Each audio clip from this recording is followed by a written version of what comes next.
Hello, students. I'm Amy Sullivan. Thank you for attending my lecture today. I hope to provide valuable insights to make it worthwhile. Hope you enjoy my talk today. Standing on the stage of the spacious hall, holding a microphone, that's how I greeted the youth in front of me. For among those students, there was one kid pale-faced, staring at me. Upon finding her, I smiled, but my eyes were cold. Let's get started, shall we? I began my lecture at the University Hospital's hall. Clinical training. Yeah, they are currently in my department, so I have to teach these medical students. I'll be coming home late for a while. I see. Got it. My husband, Ethan, works at the University Hospital. So you won't be able to pick up Samantha for a while? Ethan raised his voice as if he just remembered. Samantha is our daughter. She will turn 3 soon. We both work, so we leave Samantha at daycare in the University Hospital where Ethan works. Therefore, Ethan has been responsible for taking Samantha to daycare and picking her up from there. That's right then. Amy, could you pick up Samantha for a while? Sorry. I know you're busy too. Ethan, who doesn't seem sorry at all, made the request without even looking at me, and I responded, all right. I'll explain the situation to my colleagues and work it out. Don't worry. Thanks. At that, Ethan takes out his phone and starts to fiddle with it. Seeing Ethan, I sigh so he doesn't notice. When we met, Ethan was so sweet. Is this what they mean by a man won't feed bait to a fish he's caught? Mama, let's play together. I was lost in thought when Samantha, who was playing in the room next to the living room, called me, and I was startled. Oh, I'm coming now. Leaving Ethan at the dining table still on his phone, just me headed towards the room. But even though we're all together in this house, the gap of feeling makes me sad. Dales.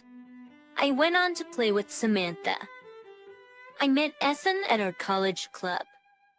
Hey, are you new here? But to one who came up to me at the club was Ethan, a junior 2 years older than me. It didn't take long for my naive younger self to fall for Ethan, an upperclassman who taught me many things. When I became a sophomore, Ethan became a senior and had to take his license exam.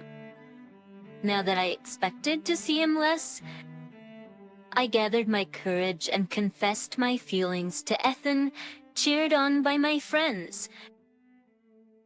I managed to get him to say yes, and we started dating. We did once have a rough time and got close to breaking up, but Ethan and I overcame it. After graduating from college, Ethan proposed to me saying, I swear on this ring, I'll make you happy.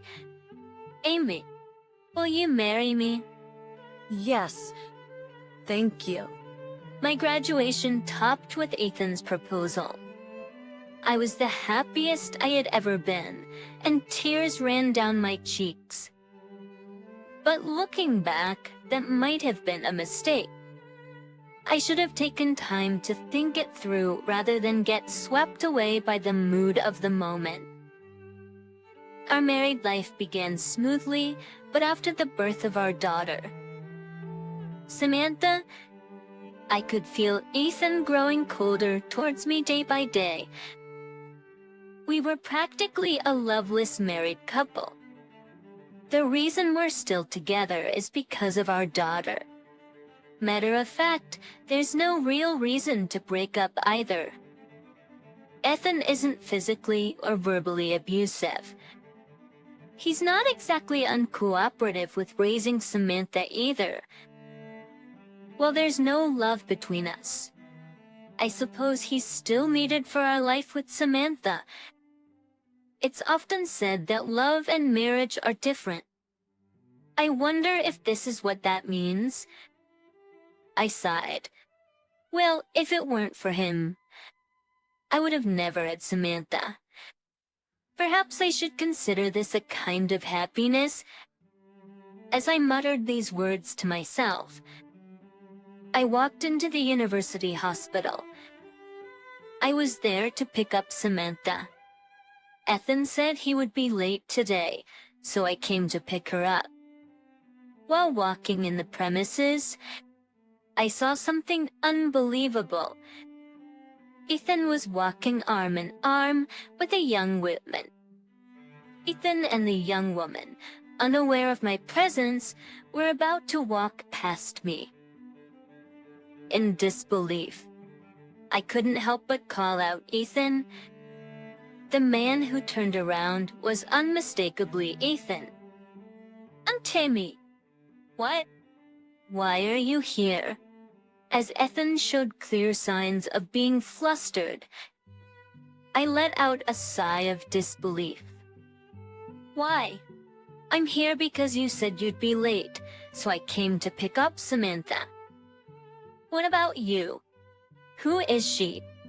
For despite being in front of a woman who could be suspected of having that kind of relationship with him,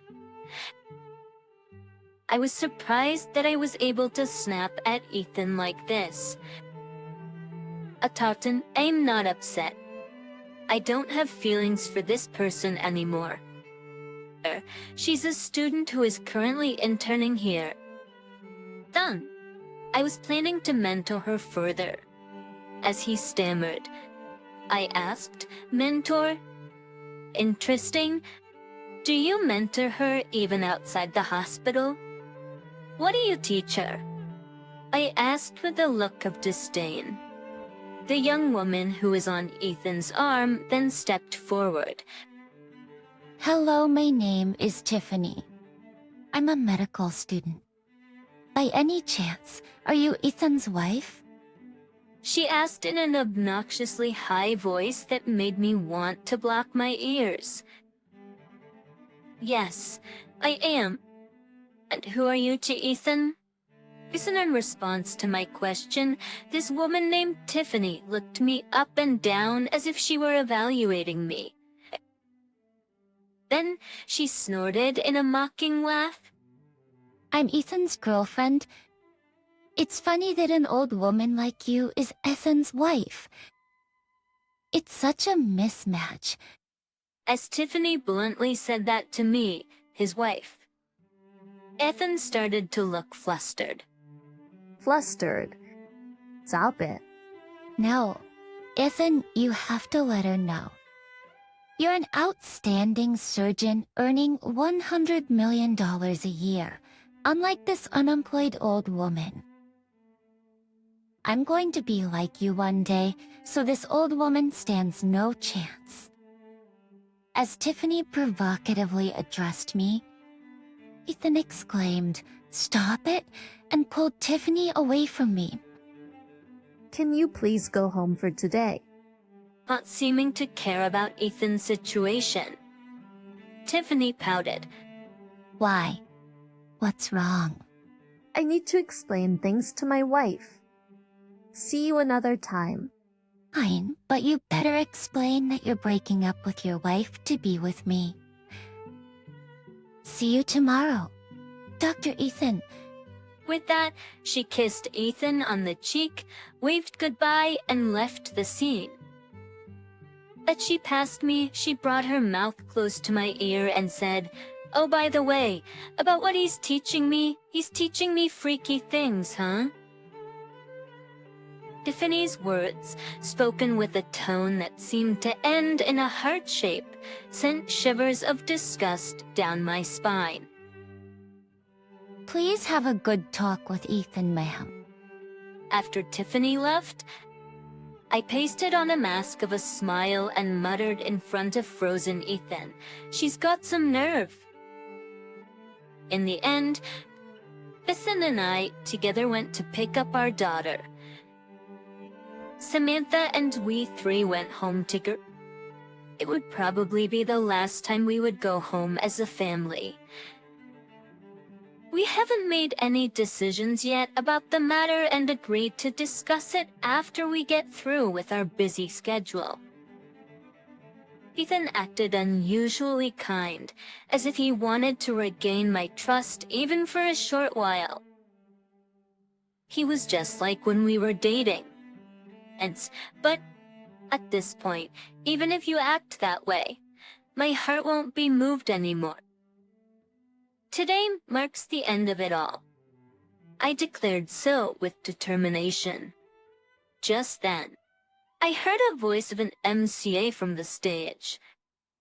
Next, we would like to invite Dr. Amy Sullivan from our affiliated hospital's neurosurgery department to deliver a speech, advice to aspiring medical students.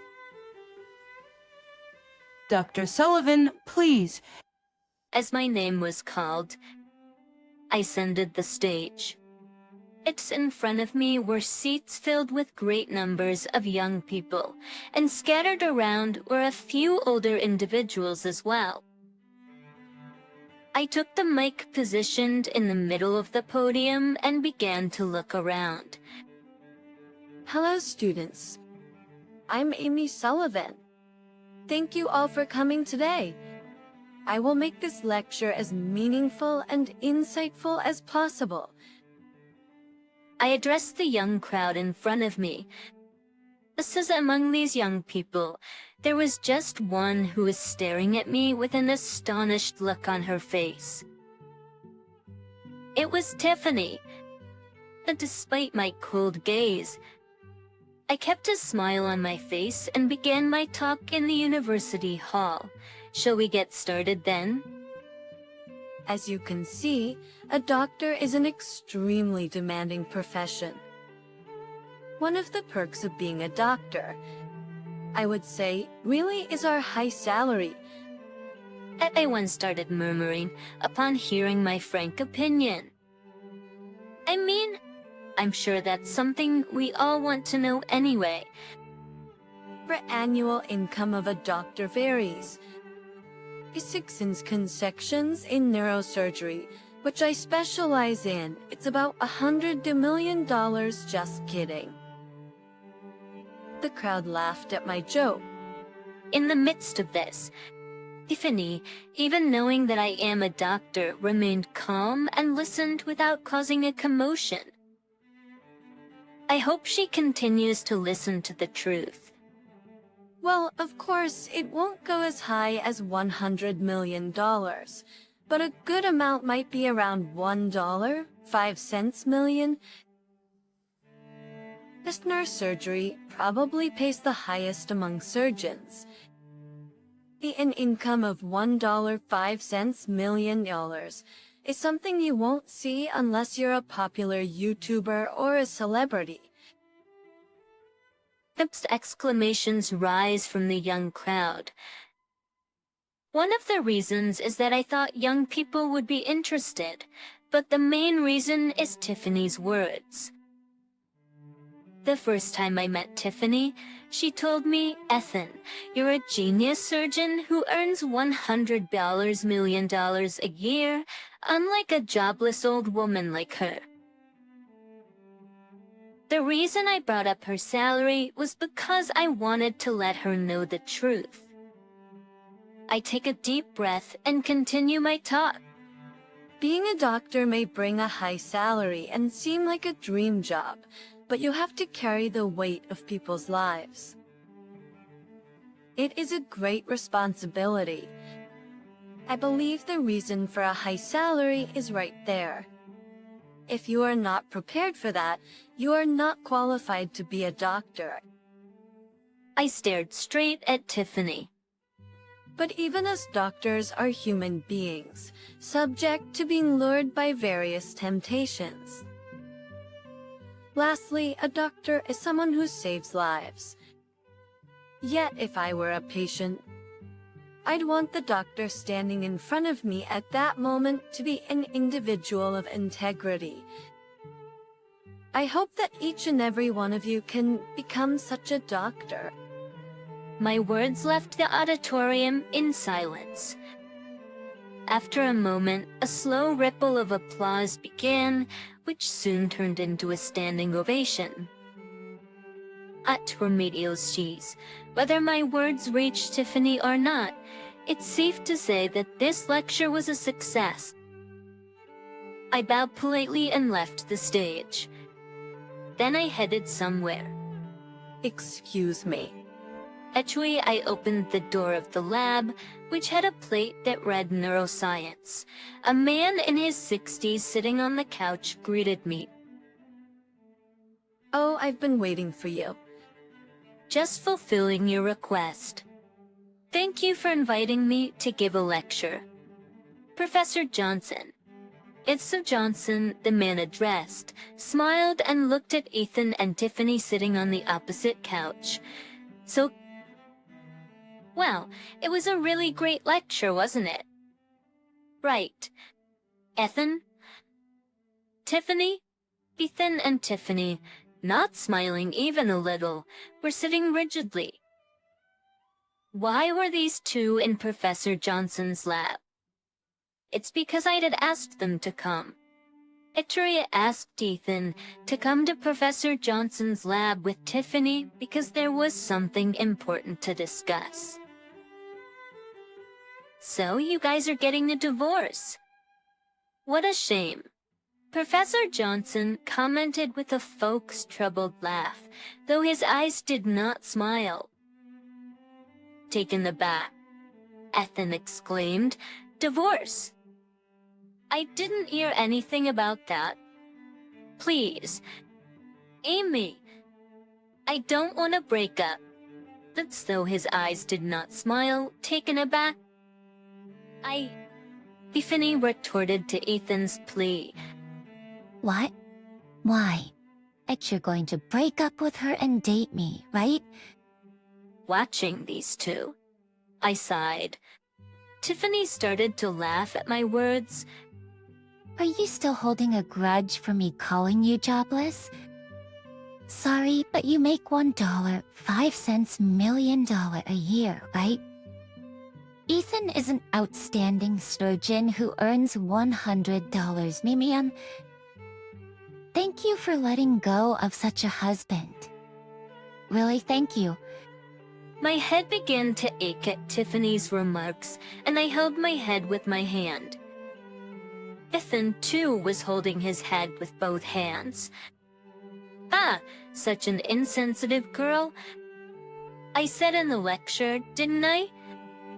It's almost impossible for a doctor to earn $100 million a year. Tiffany, you're being fooled. Tiffany, your smile began to fade from her face. Why don't you tell her the truth? At my prompt, Ethan finally began to speak hesitantly. I'm not really a doctor. Why? But I lied. Nurse?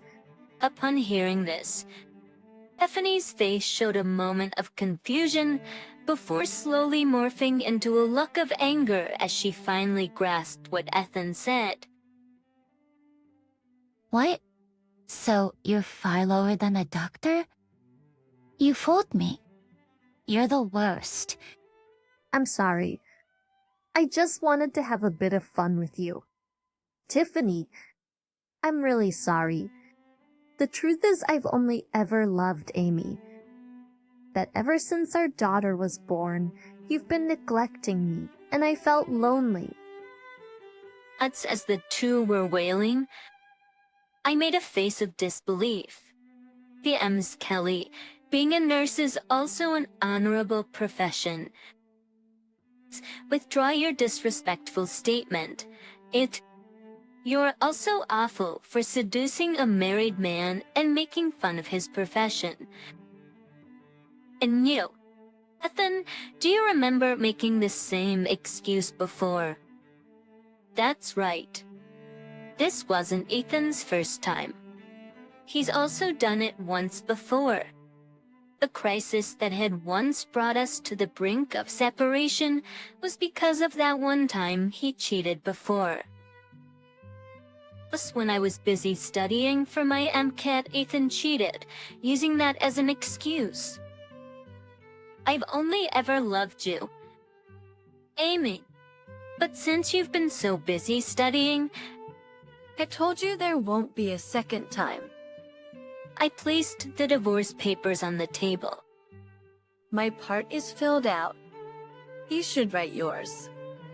I, Professor Johnson, act as a witness.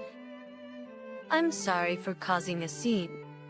Professor Johnson, my part is filled out. You should write yours. I had Professor Johnson act as a witness. I'm sorry for causing a scene. Professor Johnson. No, it's fine. If that's the case, it would be wrong for the two of you to remain in the same workplace. Ethan, as your superior, I will have you transfer, and Tiffany, you being a student. I will suspend your clinical practice. At Professor Johnson's words, Ethan and Tiffany's faces were filled with despair. No, not that. It's mostly women in nursing. I knew what Ethan was trying to say. Women love to gossip. That if both Ethan and Tiffany suddenly disappeared, a rumor would go around, and usually those rumors would be right on the mark. It would undoubtedly make it uncomfortable for him to stay at his workplace. Stop my clinical practice. What about my credits? The clinical practicum is a mandatory subject to become a doctor. If they can't earn those credits, it would mean, in effect, they'd have to repeat a year. But their fate doesn't concern me in the least. Looking at them, I couldn't help but give a bright smile. I absolutely despise liars who can't keep their promises. And so my married life with Ethan ended abruptly in the worst possible way. Thank you for your cooperation. But that, Professor Johnson gave a wry smile. I never thought I'd be a witness to your divorce after being the matchmaker for your marriage. I failed to live up to your expectations. Yes, indeed. Professor Johnson was our matchmaker when Ethan and I got married. That's deciding on the divorce. I called Ethan and Tiffany to report Professor Johnson about it. If that's what you've decided on, I won't say anything. By the way, it's been 5 years since your assignment. Don't you think it's about time you come back to the university hospital? Without hesitation, I nodded to Professor Johnson's invitation. Yes, definitely. After all, I have to pick up and drop off my daughter. Samantha? Speaking of pickup, isn't it about time? Upon Professor Johnson's question, I hastily checked my watch. Oh no, it's already this late. I gotta get going. See you. Professor Johnson. Seeing me rush out of the lab, Professor Johnson chuckled to himself. A mother's duty never ends, huh?